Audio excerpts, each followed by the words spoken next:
And I think my challenge now, and I join you in your challenge, is to incorporate the incredible presentation talking about Rupert and where it was and where it became, consistent with the times it was operating in, all within 15 minutes.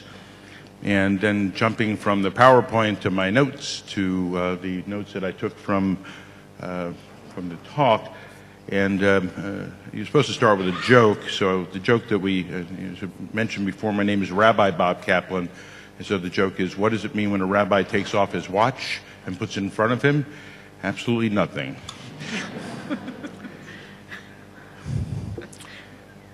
So, as many of you may know, New York is an incredibly diverse place. And as mentioned before, I'm the director of something called Cause New York at the Jewish Community Relations Council, and the JCRC of New York is an umbrella group for 64 major Jewish organizations in New York, which has the largest now, definitely the largest Jewish population of any city in the world. It's also one of the most diverse cities in the world. And the challenge that we have in New York is how are we going to, as a Jewish community, as large as we are, interface and operate and successfully build communities together for the future with the others in New York. And the others in New York make up huge numbers. We're talking about over 250 different ethnic, language, and racial and faith groups that make up New York City. And we as a Jewish community, which is spread out all throughout the city, we're an urban population, which is an anomaly in the United States.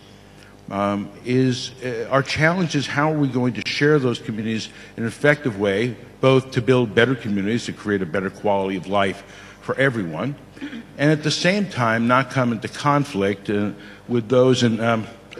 In reality, is my position started with conflict. It started in 1993 because of the conflict in 1991 around Crown Heights, where African Americans and Jews from the Lubavitch world literally went at each other in a community.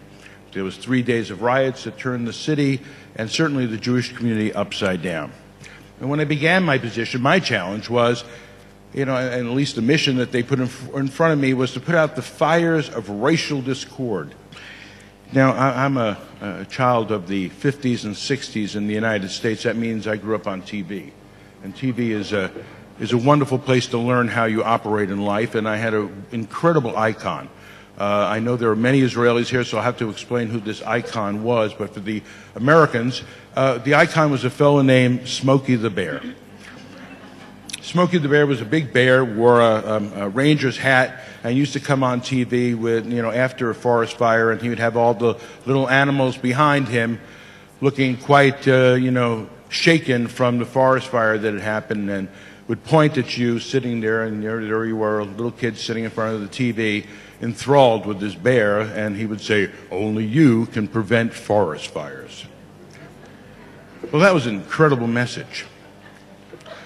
Because what he was really telling me, the great guru Smokey, we are also a generation that grew up on gurus in America. The guru, Smokey the Bear, said it's a lot easier to prevent forest fires than to put them out. And that was really the challenge in the context of New York. So we had to develop a new methodology of being able to approach it effectively with limited resources. You talk about walking into an academic institution with limited resources and knowing how to effectively utilize those resources and building an academic institution and knowing where to put them and knowing not where to put them. And what we saw with the context of the resources that we had in New York City is that, frankly, the type of methodologies that had worked in the past, that being dialogue, simply was not going to do the job of being able to deal with not only the difficulties between the African American and the Jewish community of New York City, but all these new folks that we were sharing communities with, because New York had changed so radically. Demographic change was vast. And we had a whole bunch of new partners, Chinese, Pakistanis, Latinos from all over the world, Africans, folks that we had little or no history with. They had no history with us, and we had no history with them. How are we going to effectively share communities with them, and more importantly, how are we going to get them to the table? So one of the methodologies we developed was to begin to build community-based coalitions, and soon after that we began to put together, in order to make sure we had the right linkages, community-based leadership fellowships that encourage and empower younger leaders from the nonprofit and faith sectors to learn how to effectively solve problems together, or in a more positive tone, to become networks of leaders geared towards solutions.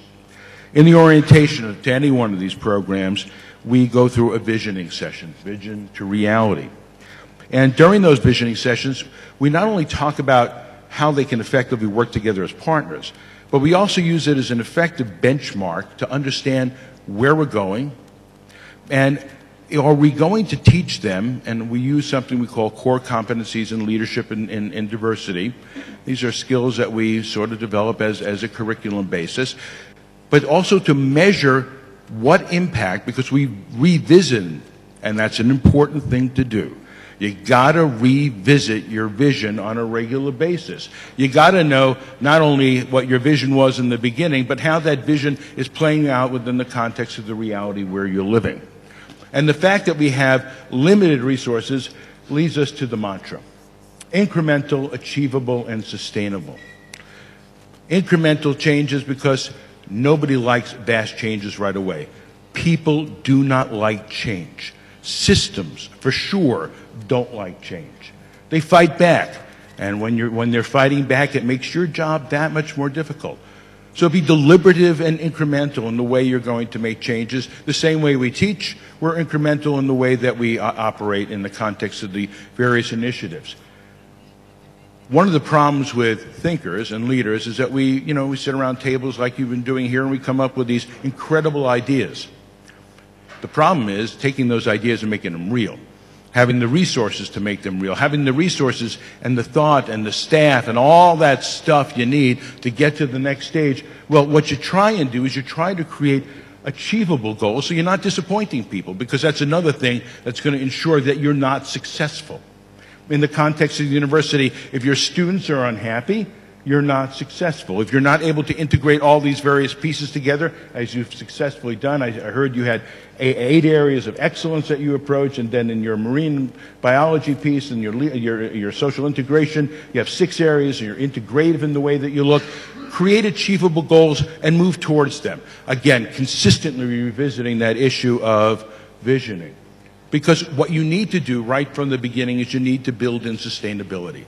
And that's one thing that folks tend to, again, forget about, is that they tend to forget about building in sustainability right from the get-go. If you're not thinking about how you sustain the process right from the beginning, ultimately you will not sustain the process. So one thing you need to know is you need to know where you are going and where you have been. One of the great advantages of Jewish communal professionals is that we have an incredible codex and history of doing this stuff that we call our work. Our spiritual foundation, the Torah, and the various almost uncountable works emanating from that source, lay out a well-trodden path of engagement with serving and organizing. I teach a course at City College. It's called the Jewish Immigrant Experience. Now, again, City College used to be a Jewish university. It is now primarily others. By the way, New York City is primarily others, and the world is primarily others. We got to step out of our bubble sometimes to realize that we are not the folks who are owning the process. So I used to wonder, what are all these others doing in my class? Why do they want to hear about the Jewish immigrant experience? I certainly understand when some kid wants to find out what his grandparents did as immigrants, but why would a Pakistani sit there? Why would a Chinese person sit there? Why would a Central American Latino or Latina sit there? And their answer was almost uniform when I used to ask them, we want to learn how you guys made it. How did you come to America? How did you come to New York as a relatively disempowered community, one that was harassed? We know about that thing. You guys have been real good at telling us about how bad it was for you. But how did you get from point A to where you are today? A relatively well-empowered minority within the context of the American majorities. And they heard and they listened, because that's really what they're looking for. So they are there to learn what New York Jewish community did, how we empowered ourselves, and how we deal with issues as varied as the ones we deal with at this conference. Identity to community. Sitting with a bunch of Sikhs the other day. You all know what Sikhs are, the guys with the turbans. We're sitting in a coffee shop in New York City in a rather interesting dilemma that we have in common. Because everyone else in that coffee shop, we were all enjoying the coffee, we're all enjoying the music, is what we differentiated ourselves from everybody there. I was wearing a kippah, they're wearing a turban. And their question was, how do they prevent their next generation from becoming just Sikhs? You know, that's their problem too. It's our problem, how do we prevent our next generation becoming just Jews? Their question is just Sikhs, or just Chinese, or just Pakistanis. They're all looking for a context within to operate in, and that we are hopefully knowing how to provide them. So you got to know where you are, where you come from, and where you have been. So again, the university understood where it had been. Had it started with the kibbutz movement, but it now needed to work within the context of a very different Israel, a very different set of educational needs and qualities, and in fact, it was brought there in a very profound way. You got to know the time and space in which you operate. The Pulitzer Prize winning historian Joseph Ellis, in his work addressing the creation of the United States, relates how George Washington, the military leader of the revolution that created the American experiment and also its first president, in other words, once a revolutionary and now a president, recalled how in its inception, the success of this new creation was based upon two main elements, time and space. They operated within a certain time and within a certain space. And he understood that the time really meant that they had received almost 2 centuries now of liberal thinking, and it was time to act upon it. And the space was, well, it was a colony far away from the mother ship, so to speak. And it was birth of two incredible things. One, it was birth of the Declaration of Independence, a passionate word, a passionate document that spoke about freedom, that spoke about all these global issues, going through a revolution, and now he needed to become president. Well, he needed to adjust how he approached the world, how he approached the university, and the next step was no longer the passionate words of the Declaration of Independence, but the relatively conservative construct of the American Constitution, albeit imperfect, albeit the document filled with a document filled with methodology and structure, uncomfortable, obvious compromises, and the product of negotiation between partners and different needs and values, but with a common vision of hope of a sustainable nation or a sustainable project. Compromises that eventually frayed and collapsed into a bloody and destructive civil war, yet the system survived, an all too often difficult path to where the experiment is now standing. I understand I'm speaking within the context of the American system, but nonetheless, the lessons that can be applied and learned to anything, what we're doing locally or globally.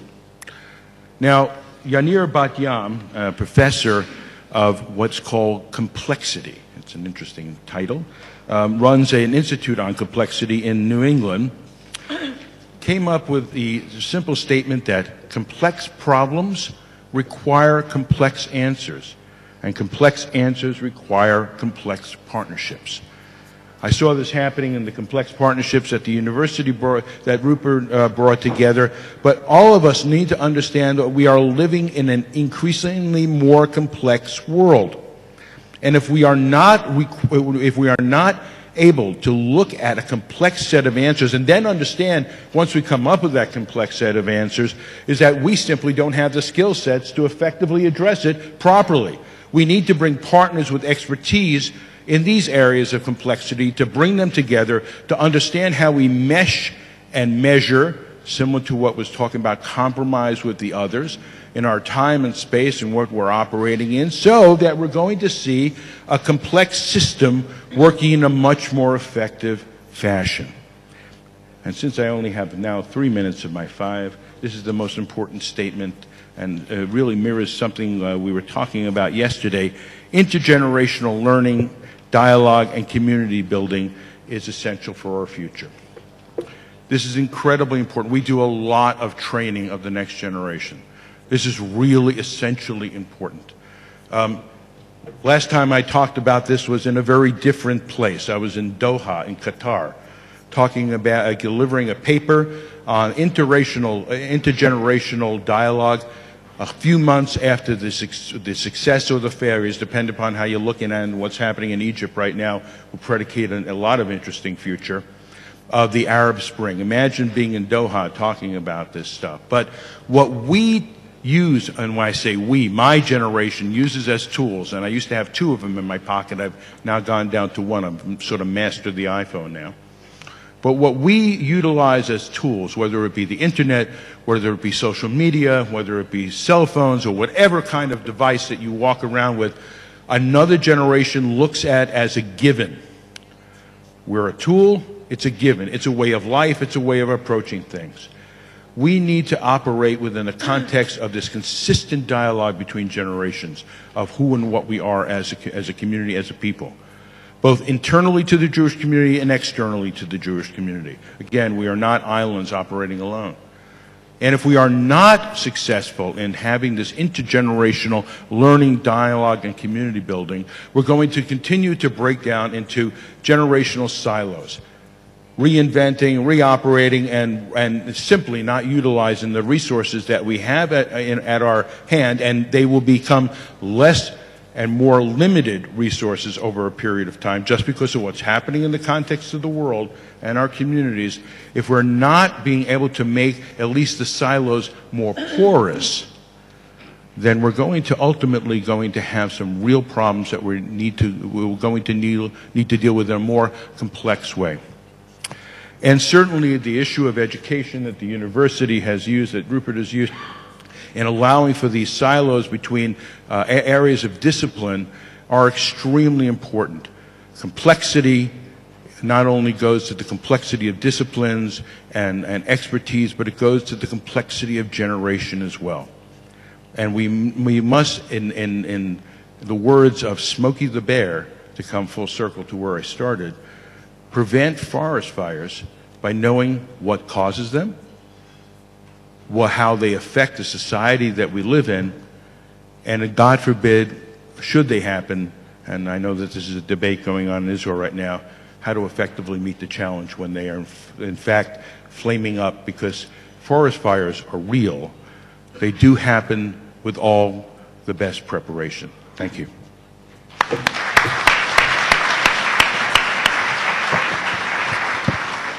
Thank you. Thank you very much, Shosh, and thank you, Bob.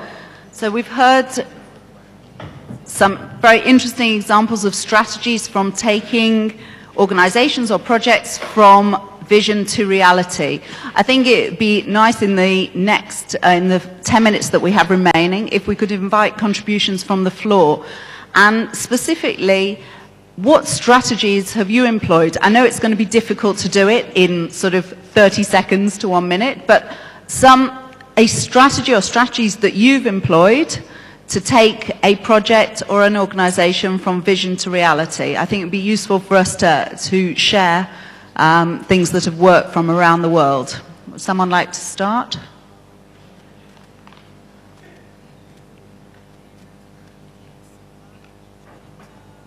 There are microphones at the front.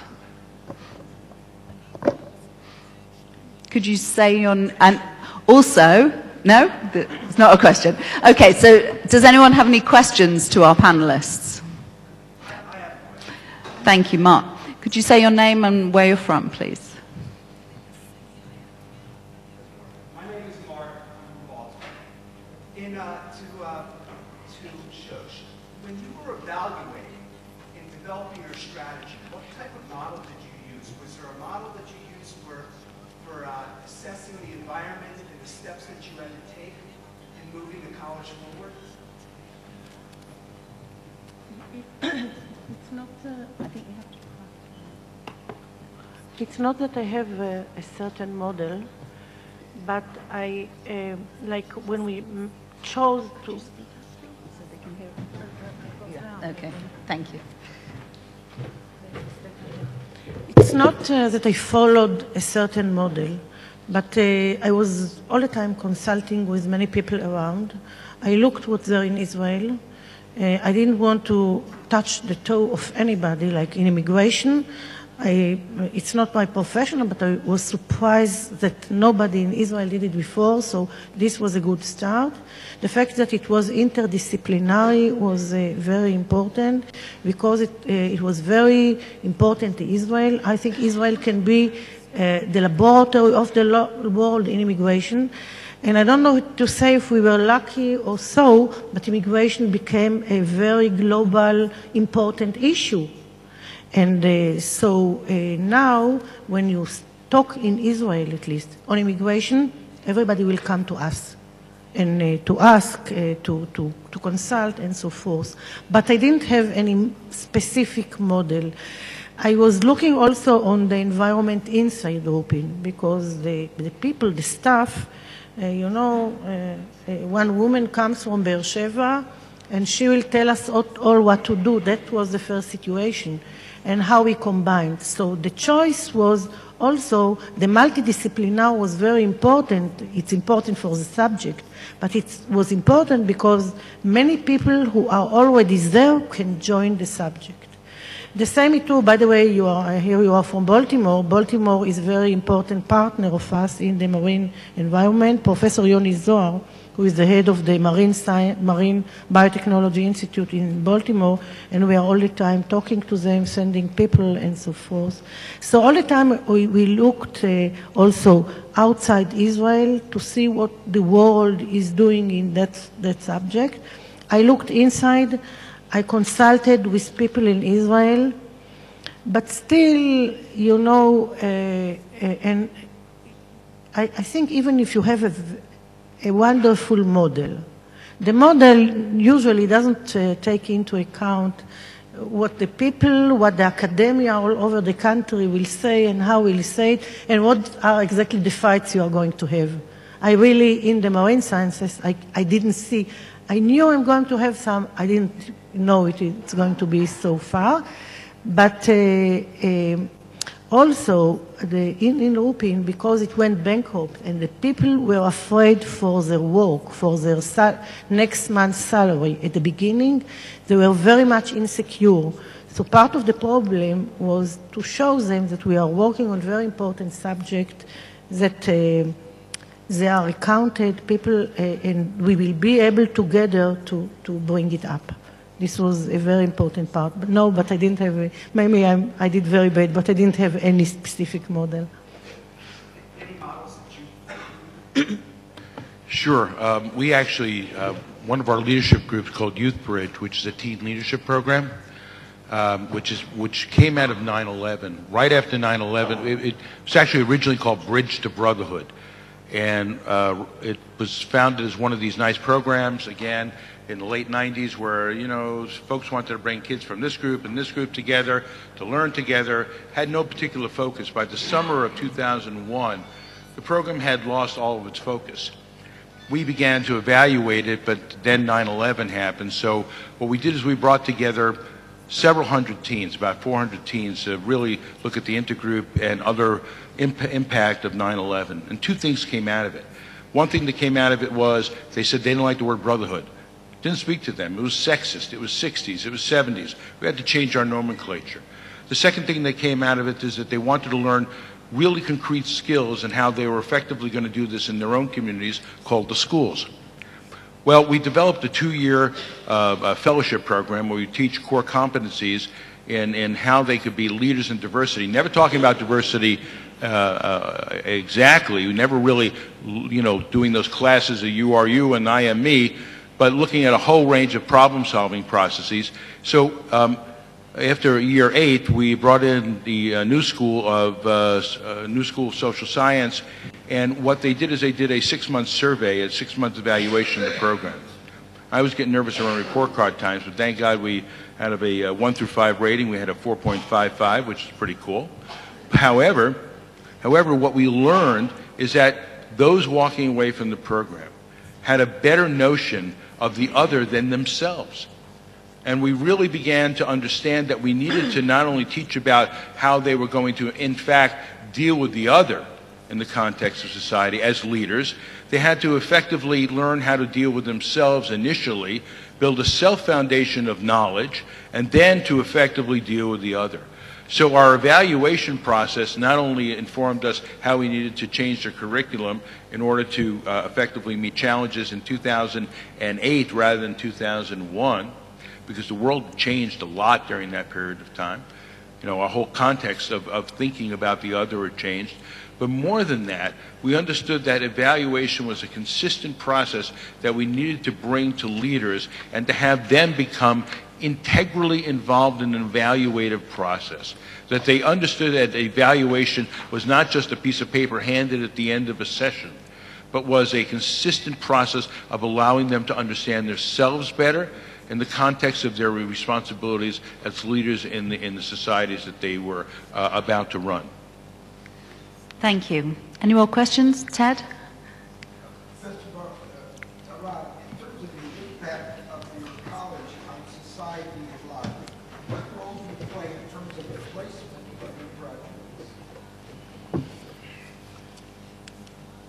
Actually, when I looked on my presentation, that part of it was already prepared, I said to my secretary that we have to raise another flag, and this is social involvement.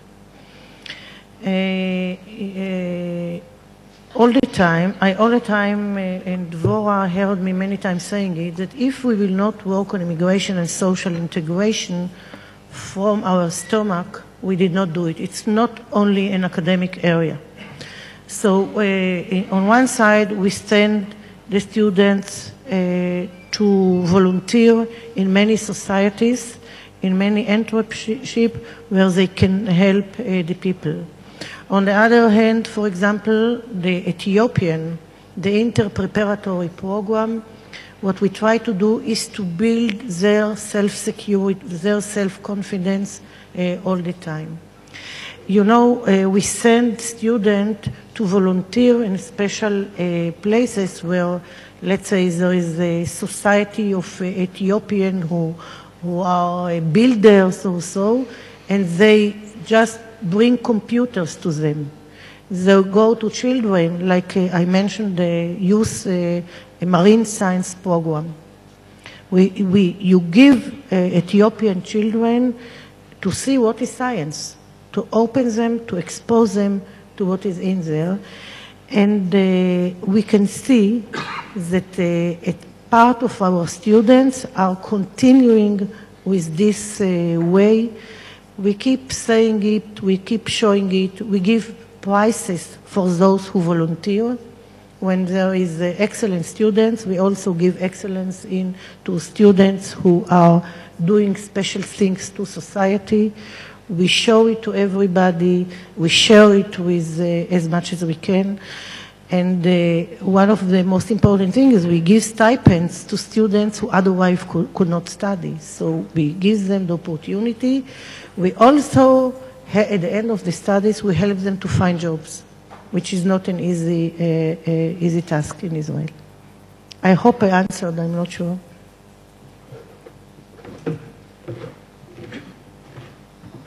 Okay. Any other questions? Yeah. Could you say who you are, please?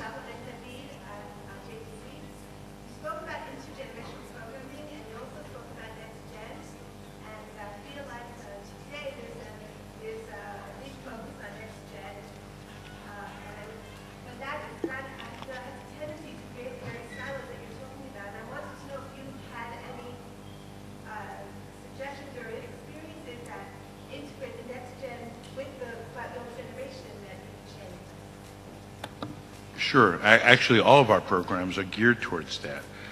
We make sure that we run now, this fall, we'll be running 6 different fellowships in New York, training about 150 different leaders from teens to young professionals and faith leaders throughout the city. And we do it very community-based.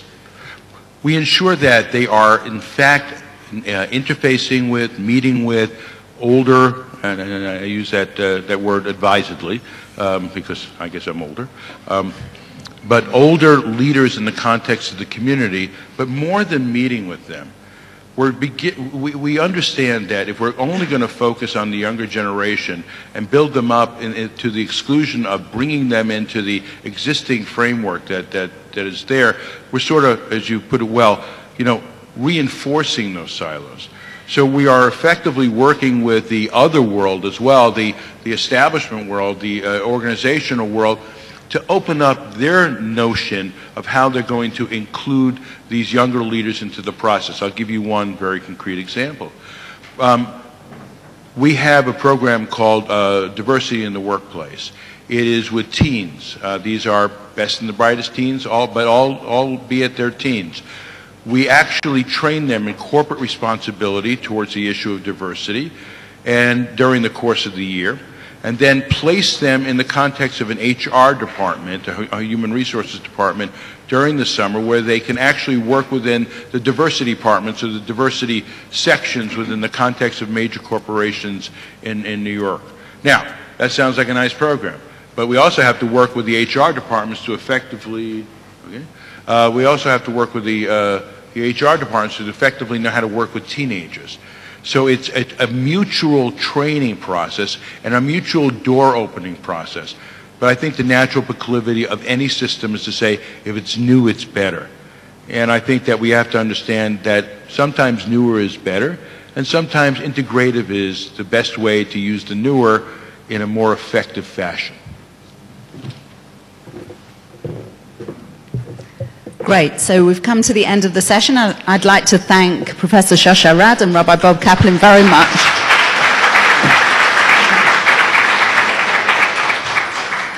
Okay, now we have a short break, and then we're going into the professional development workshops. If you look in your program book, you'll see a choice of 7, and choose one of them. And I hope it'll be an opportunity for conversation and learning. Thank you. Thank you very much.